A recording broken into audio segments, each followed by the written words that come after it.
But we're just talking today about Jesus being the light, and just shared a few things in the message. Let's start with you, Bailey. Just what are you hearing from the Lord? What have you heard in this series or today that's kind of stirring you about Jesus? I think a lot of stuff. It's like a whole big thing. I've been in a really big season of the knowing more and loving more. I listen to podcasts. I meet weekly with my mentor. I have mentees of my own that I meet weekly with.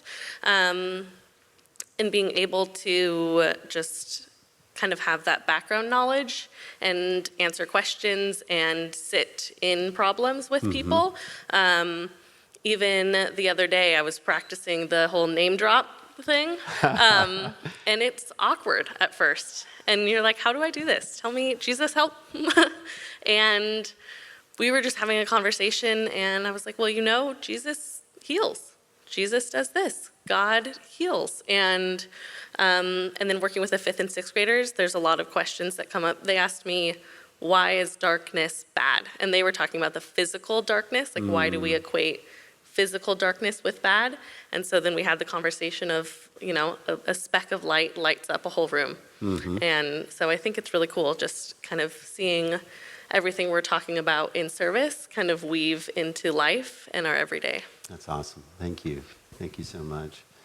Yeah. You can do that a little bit. Yeah.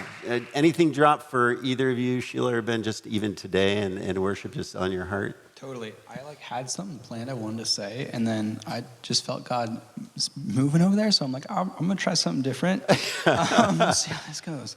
But how do we worship? How do we worship Jesus like? And the story of the conversion of Saul to Paul was brought to mind, and that's when he is on the road to Damascus, and the angel or light appears, and he falls off his donkey, and he's blind, and it's not so much how we worship, but why we worship. Like, what's your why? Because how is easy. I feel like worship's actually a really natural thing. Everyone knows how to worship because worship's just reaction. You guys have heard me say that. It's just a natural reaction, like eating or drinking. When you experience something life-changing, oftentimes, that can lead to worship. And so for Saul to Paul, he saw a glimpse of who Jesus was, and that changed his life forever. And so how do you worship? You worship by discovering who God is, and that's just by digging into him. So worship's easy. Just discover who God is. Got it. That's so good. Ben, what's one way, it's one thing for us, and I think that we actually draw close to Jesus, and so just great to see all of you here. The fact that you're coming online with us or coming outside is wonderful. So we need to cultivate kind of personal worship in addition to like catching the fire of others when we're with others. What's one way you do that personally for you, just to be able to stir that personal worship of the Lord? Yeah, the first thing that comes to mind is lifestyle. Worship is so much more than a song or a prayer. I love singing with you guys, but if this is the only time that we worship, we're not getting it. It has to be so much more than a song, so much more than a prayer, a lifestyle. And that comes back to recognition. When you recognize who God is, the ultimate form of worship is giving your life to him and saying, Jesus, I want to serve you. I want to give everything. It's not I have to serve you. I have to do this. It's I want to. And so living in that mindset, living in that lifestyle, just try to never get out of it, I guess. Yeah. I have one. We are meeting on Mondays as young adults, and we've been talking about going through the Bible and how to read the Bible. And I think I grew up in the church, and with that, it's like reading the Bible just kind of sits in your mind, like it's there, I can go to it.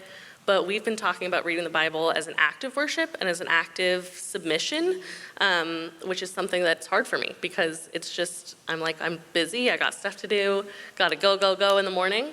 And like sitting down and taking the time and actively worshiping God through reading the Bible has been really big for me lately. That's huge. That's so good. Young adults, if you're here in your 20s, Young Adult Community meets Monday nights at 7, and there's going to be fire and s'mores tomorrow night, by the way. So it's going to be pretty fun, all kinds of reasons to come. But more Jesus and importantly, s'mores. Jesus will be there. Yeah, and Jesus. the gospel. S'mores. Are you saying you need I some do more like of Jesus? s'mores. Oh, well, thank you, Ben. We're gonna have some more of Jesus. My goodness, we're rocking this place now. And I will tell you, something that came to mind when you were talking, Ben, was was just kind of worship as a lifestyle. And I'm going to bounce to you here just in a second, Sheila. But you told me that you committed to giving a ride to the airport to someone in our church, like crazy early, like 4:30 in the morning. And it's yes, you're losing your reward in heaven for this, but I just see that in you, that it's saying, how are we going to serve? You're our care pastor, Sheila, and I see you serving people all the time. But not only that, helping other people serve people and people finding Jesus. How does that happen? How do you see that happening? Well, first you have to want to do that, want to be a part of that. I was so struck in this message today about just how amazing it is that the King of Kings, Jesus, the light of the world, entrusts us with his light and his life.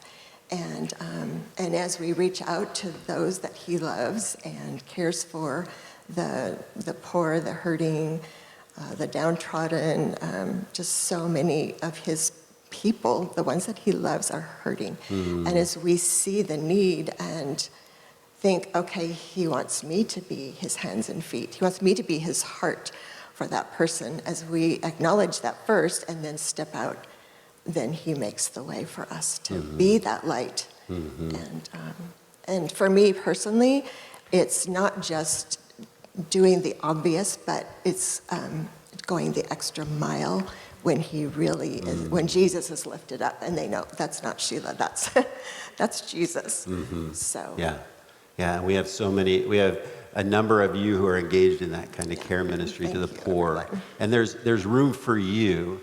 We call it Team MB, but we could also call it Team Jesus, to jump in, whether it's with youth ministry or worship ministry, with the care ministry. Together, as we do those things, people begin to see that difference. So could you give it up for our panel, just hearing kind of your heart and reflections?